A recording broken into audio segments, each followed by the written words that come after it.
എല്ലാവർക്കും നമസ്കാരം. ഇന്ന് നമ്മളൊരു കൊഴുവ ചമ്മന്തിയാണ് റെഡിയാക്കാൻ പോകുന്നത്. ഇത് വളരെ ടേസ്റ്റിയാണ്. നല്ല സിമ്പിളായിട്ട് വളരെ പെട്ടെന്ന് റെഡിയാക്കി എടുക്കാവുന്ന ഒരു ചമ്മന്തിയാണിത്.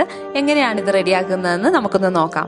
അതിന് വേണ്ടിയിട്ട് നമ്മൾ ആദ്യം തന്നെ കുറച്ച് കൊഴുവ എടുത്തു വെച്ചിട്ടുണ്ട്. അതിനുശേഷം ഒരു പാത്രം ചൂടാക്കാം. പാത്രം ചൂടായതിനു ശേഷം നമുക്ക് എടുത്തു വെച്ചിരിക്കുന്ന കൊഴുവ അതിലേക്ക് ഇട്ട് കൊടുക്കാം. ഇനി നമുക്കിതൊന്ന് ഫ്രൈ ചെയ്തെടുക്കണം. അതിന് വേണ്ടിയിട്ട് നല്ലോണം ഒന്ന് ഇളക്കി കൊടുക്കാം. ഇത് കുറച്ച് നേരം ഇളക്കി കൊടുത്തതിന് ശേഷം അതൊന്ന് ഫ്രൈ ആകുമ്പോൾ നമുക്ക് ഫ്ലെയിം ഓഫ് ചെയ്യാം.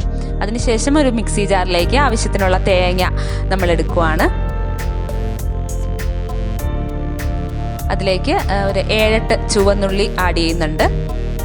അത്രയും തന്നെ വെളുത്തുള്ളി കൂടി നമുക്ക് ആഡ് ചെയ്ത് കൊടുക്കാം. അതിനുശേഷം പുളി പിഴിഞ്ഞ വെള്ളവും പുളിയും കൂടെ ചേർത്ത് കൊടുക്കുവാണ്. 1/2 ടീസ്പൂൺ ഉപ്പ് ചേർക്കുന്നുണ്ട്. 1/2 ടീസ്പൂൺ മുളക് പൊടി കൂടി ആഡ് ചെയ്യുവാണ്. ഇത്രയും ചേർത്തതിന് ശേഷം ആദ്യം നമുക്ക് ഇതൊന്ന് അരച്ചെടുക്കാം. അതിനുശേഷം വേണം നമ്മൾ ഇതിലേക്ക് വറുത്ത് വെച്ചിരിക്കുന്ന കൊഴുവ ആഡ് ചെയ്ത് കൊടുക്കാനായിട്ട്.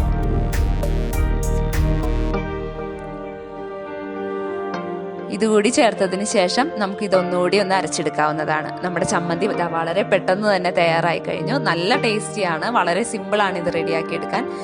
അപ്പോൾ എല്ലാവരും ഇതൊന്ന് തീർച്ചയായിട്ടും ട്രൈ ചെയ്ത് നോക്കുക. ഇതുവരെ നമ്മുടെ ചാനൽ സബ്സ്ക്രൈബ് ചെയ്തിട്ടില്ലെങ്കിൽ സബ്സ്ക്രൈബ് ചെയ്യുക. വീണ്ടും കാണാം. എല്ലാവർക്കും നന്ദി.